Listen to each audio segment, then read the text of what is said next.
നമസ്തേ, എല്ലാവർക്കും നമ്പൂതിരിസ് കിച്ചണിലേക്ക് സ്വാഗതം. ഇന്ന് ഞാനിവിടെ ഉണ്ടാക്കാൻ പോകുന്നത് ഒരു പ്രോട്ടീൻ പവറുള്ള ലഡുവാണ്. ആ ലഡുവിൻ്റെ അകത്ത് ഒരുപാട് കണ്ടൻസൊക്കെ അടങ്ങിയിട്ടുണ്ട്. അത് നമ്മുടെ ബോഡി പെയിനും മുടി വളർച്ചയ്ക്ക് എല്ലാത്തിനും ഗുണമാണ്. നമ്മുടെ ജിമ്മിനൊക്കെ പോകുന്നവർക്കൊക്കെ കഴിക്കാനുമൊക്കെ എല്ലാത്തിനും നല്ലതാണ്. നമുക്ക് വേറെ മെഡിസിൻ്റെ ഒരു കാര്യവും വേണ്ട. അതിൻ്റെ അകത്ത് വേറെ ഒന്നിൻ്റെ ആവശ്യമില്ല. അതിന് ഒരുപാട് ഐറ്റങ്ങൾ നമ്മൾ വാങ്ങിക്കേണ്ടതായിട്ട് വരും. Walnut, flax seed, navara rice, chia seeds, ബദാം, എള്ള്, ബ്ലാക്ക് സീഡ് എന്ന് പറഞ്ഞാൽ അറിയാമല്ലോ, എള്ള്, പിന്നെ ഈന്തപ്പഴം. ഇത് ഇത്രയും സാധനങ്ങൾ നമ്മൾ വേണം. എന്നിട്ട് നമ്മളൊരു പാൻ എടുത്ത് അടുപ്പത്ത് വെച്ചിട്ട് നല്ല സുന്ദരമായിട്ട് പാൻ നല്ലപോലെ ചൂടായി വരുമ്പം ഫസ്റ്റ് നമ്മൾ ബദാം ഇട്ട് കൊടുക്കുക. ബദാം നന്നായിട്ട് ഫ്രൈ ആകണം. നന്നായിട്ട് ഫ്രൈ ചെയ്തുകൊണ്ട് അത് നല്ലപോലെ മൂക്കുമ്പോൾ നമുക്കറിയാം. അത് ഒരെണ്ണം എടുത്ത് കഴിച്ച് നോക്കുമ്പോൾ എന്താ ടേസ്റ്റ് എന്നറിയാം ബദാമിനെ. നമ്മുടെ വെള്ളത്തിലിട്ടൊക്കെ അല്ലേ കഴിക്കുന്നത്. അത് കഴിഞ്ഞിട്ട് നമ്മൾ വാൾനട്ട് ഇടുക. വാൾനട്ട് ഇട്ടിട്ട് അതും നന്നായിട്ട് ഫ്രൈ ചെയ്യുക. ഫ്രൈ ചെയ്ത് നല്ലപോലെ ഒരു മൂത്ത മണം വരും. അത് മൂത്ത മണം വരുമ്പോൾ അത് കഴിഞ്ഞിട്ട് നമ്മളതിട്ട് വേറൊരു പാത്രത്തിലേക്ക് നമ്മൾ മാറ്റണം. അത് കഴിഞ്ഞിട്ട് നവര റൈസ് അതിടുക. അതിട്ട് നന്നായിട്ട് അത് പൊട്ടി അറിയാമല്ലോ, നമ്മുടെ റൈസ് മൂപ്പിക്കുമ്പോൾ എന്ത് ഇതായിട്ടുള്ളത്. അതും നവര റൈസ് നല്ലപോലെ വൃത്തിയായിട്ട് അങ്ങ് ഫ്രൈ ചെയ്യുക. ഫ്രൈ ചെയ്ത് അത് മാറ്റുക വേറെ പാത്രത്തിലോട്ട്.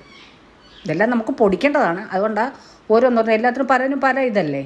അതുകൊണ്ട് നമ്മൾ മാറ്റി ഇടുക. അത് കഴിഞ്ഞിട്ട് നമ്മൾ ഫ്ലാക്സ് സീഡ് എടുക്കുന്നത്. ഫ്ലാക്സ് സീഡ് എന്ന് പറഞ്ഞാൽ നമ്മുടെ ഉദരസംബന്ധമായിട്ടുള്ള അസുഖങ്ങൾക്കും എല്ലാത്തിനും ഏറ്റവും ബെസ്റ്റാണ് ഫ്ലാക്സ് സീഡ്. ഇച്ചിരി റേറ്റൊക്കെ ആകും നമ്മുടെ അവിടെ ചെന്ന് വാങ്ങിക്കുമ്പോഴേ. അത് നല്ലപോലെ അത് നമ്മൾ പൊട്ടുമ്പോൾ നമ്മൾ ഇച്ചിരി മാറി നിൽക്കുക. അത് വറക്കുമ്പോഴേ നല്ല പൊട്ടിത്തെറിക്കും. അത് കൊടുക്കടാനും പറഞ്ഞു അതും എടുത്ത് നമ്മൾ അതും മാറ്റുക. അല്ലെങ്കിൽ പലരും പല അല്ലെങ്കിൽ നമുക്ക് ഒന്നിച്ചിട്ട് വറുത്താൽ മതി. പക്ഷെ അത് പറ്റത്തില്ലല്ലോ. എന്നിട്ട് അത് തിരിച്ച് വീണ്ടും പാൻ ഞാൻ പല പ്രാവശ്യം ഞാൻ എടുത്ത് അടുപ്പത്ത് വെക്കുകയാണ്.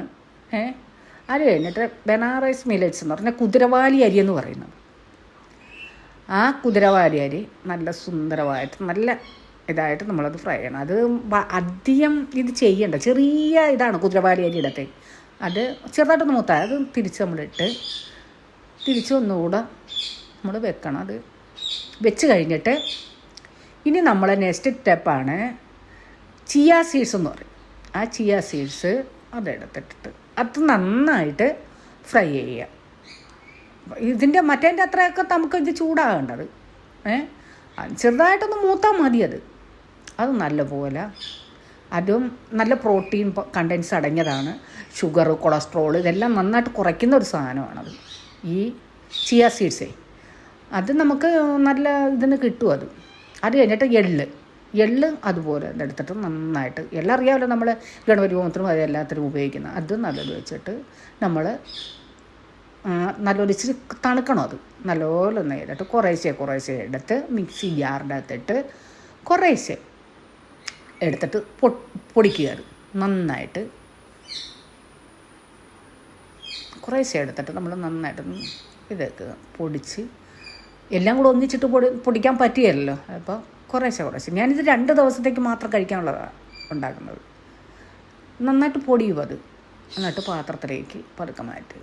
ഒരു 2-3 തവണയായിട്ട് നമുക്ക് അത് പൊടിച്ചെടുക്കണം. അത് 2-3 തവണയായിട്ട് നമുക്കത് പൊടിച്ചെടുത്ത് കഴിഞ്ഞാൽ ഒരു കറക്റ്റ് കഴിക്കുന്നവരാണെങ്കിൽ 2-3 ദിവസത്തേക്കുള്ള സാധനമേ ഉള്ളത്. അത് രാവിലെ ഒന്ന് വൈകുന്നേരം ഒന്ന് നമ്മൾ സാധാരണ ലഡു കഴിക്കുന്ന പോലെ അങ്ങ് കഴിച്ചാൽ മതി. അത് നല്ല ഇതാണ്. വേറെ മെഡിസിൻ്റെ ഒരു ആവശ്യവുമില്ല. Urinary infection ഇതെല്ലാത്തിനും. അത് കഴിഞ്ഞിട്ട് നമ്മൾ ഡേറ്റ്സ് ഇടുക.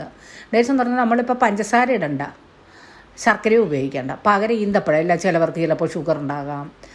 ഇതിനൊക്കെ ഏറ്റവും ബെസ്റ്റ് ഈന്തപ്പഴം ഇട്ട് ഇതെല്ലാം കൂടെ മിക്സ് ചെയ്തിട്ട് മുമ്പേ പൊടിച്ച് വെച്ചിരിക്കുന്ന സാധനം എല്ലാം കൂടെ മിക്സ് ചെയ്തിട്ട് നന്നായിട്ട് അങ്ങ് പൊടിക്കുക. നന്നായിട്ട് പൊടിച്ചെടുത്തിട്ട് നമ്മുടെ പാത്രത്തിലോട്ട് മാറ്റുക. എന്നിട്ട് നല്ലപോലെ അപ്പം നമുക്കത് ഓരോ ബോൾ ചുരുട്ടാനുള്ള പാകത്തിനാവും. ചിലർ ശർക്കര പാനിയൊക്കെ ചേർക്കും. നമുക്ക് ശർക്കര പാനിയുടെ ആവശ്യം വേണ്ട. കാരണം മിക്കവാറും ആൾക്കാർക്ക് ചിലപ്പോൾ ഷുഗർ കാണാം, കൊളസ്ട്രോൾ വരാം, ഇതൊന്നും വേണ്ടല്ലോ. ഒരു തുള്ളി ഓയിലും ഉപയോഗിക്കണ്ട. അപ്പോൾ ഇത് ഓരോന്നായിട്ട് നമ്മൾ ബോൾ ചുരുട്ടി, ഇത് ഒരു ഞാനിപ്പോൾ ഇത്രയും കുറേശ്ശെ എടുത്തത്, മുഴുവനും ഞാൻ എടുത്തിട്ടില്ല, കുറേശ്ശെ 2 ദിവസത്തേക്കുള്ള എടുത്തിട്ടും ഒരു 20 ലഡു എനിക്ക് കിട്ടിയത്. അങ്ങനെ എല്ലാം ചുരുട്ടിച്ചിട്ട് നമ്മൾ വേണം. അത് കുറച്ച് പാടാണ്. നമ്മൾ നല്ലപോലെ പതുക്കെ സമയമെടുത്ത് നല്ല ബോളായിട്ട് നമ്മൾ ഉരുട്ടിയെടുക്കുക. നല്ല മധുരവും എന്ന് പറയുന്നത് നമ്മൾ എത്ര ഈന്തപ്പഴം എടുക്കാവും. നമുക്ക് നല്ല ഈന്തപ്പഴമാണെങ്കിൽ നല്ല മധുരം കിട്ടും. നമ്മളിപ്പോൾ അത്യാവശ്യമായിട്ട് 2 എണ്ണം എടുത്ത്, നല്ല ഈന്തപ്പഴം ആയതുകൊണ്ട്. നല്ല ഈന്തപ്പഴമാണെങ്കിൽ 2 എണ്ണം മതി. അതിൻ്റെ അകത്തുനിന്ന് 2 എണ്ണം എടുത്താൽ മതി. 2 എണ്ണം എടുത്തിട്ട് നമ്മൾ കുഞ്ഞായിട്ട് അരിഞ്ഞ് വെച്ചിട്ട് അത് പൊടിച്ചെടുത്താൽ മതി. എന്നിട്ട് ഇത് ഓരോന്നെടുത്ത് ഇത് നമ്മൾ കഴിക്കുക. ഒരു 2 ദിവസം കഴിക്കുമ്പോഴത്തേക്കും നമ്മുടെ ശരീരത്തിലുണ്ടാകുന്ന വേദനകളും എല്ലാം മാറുകയും മുട്ടുവേദനയൊക്കെ മാറും. ഒരുമാതിരി പ്രായമുള്ളവർക്ക് മുട്ടുവേദനയൊക്കെ വരാമല്ലോ, അതെല്ലാം മാറും. മുടി തഴച്ച് വളരുകയും ചെയ്യും. ഇനിയൊരു വീഡിയോ ആയിട്ട് നമുക്ക് അടുത്ത വീഡിയോയിൽ ഞാൻ വരാം. നന്ദി, നമസ്കാരം.